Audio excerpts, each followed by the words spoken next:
Welcome to Linnc Paris 2023. I am Rodrigo Rivera from Chile. I am the Linnc editor. And today we're going to talk about brain aneurysm treatment with Professor Dr. Ricardo Hanel from the Baptist Hospital in Jacksonville, Florida, United States. Welcome, Ricardo. Thank you. Bonjour. So, Ricardo, what is the parent vessel? If you have to treat an aneurysm, would you go with parent vessel treatment like flow diversion or endosaccular treatment? Are they competitors or they are friends? I see them as friends, Rodrigo. I think it's a tremendous opportunity to see this being done at the high level that is being done here at Linnc. In some cases, naturally, you could go with one or the other, but I think it's tremendous in 2023 to have devices that can be complementary and sometimes even used together. In some cases, we use a parent vessel treatment and an endosaccular device together. But I see specific indications may disagree with Jacques and Laurent, middle cerebral artery bifurcation, for example. For me, I use a flow diverter as an exception.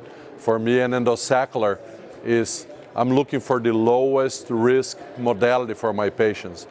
Durability can discuss. That the pendulum will swing away from that and it'll be higher with the endoluminal device, but I would counter-argue that the complication rate also will be.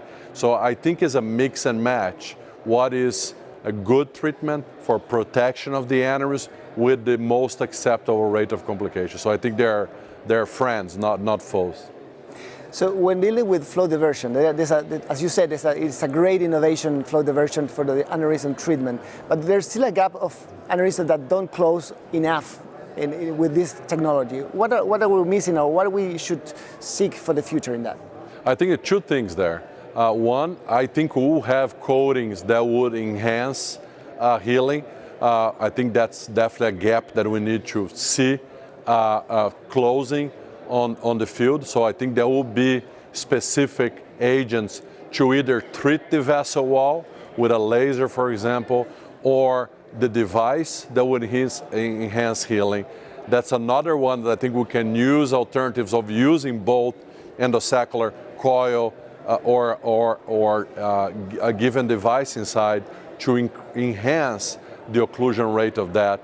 Another one is how much of the aneurysm closure we need to prevent a bleeding if that aneurysm never bled. Do we need a perfect reconstruction?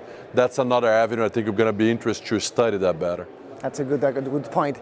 And looking for the future, what should we expect? Should we expect new devices, new drugs, new coating, as you said? Where were the directions of development? I'm very, very intrigued by this concept of photobiomodulation that you can enhance. If you look at same device in a younger patient or older patient, why an older patient heals less than a younger patient? And that is true for all surgical endovascular treatments. Maybe we can help these vessels that are older to get quote unquote younger by stimulation of the vessel. I think that would be a very interesting area.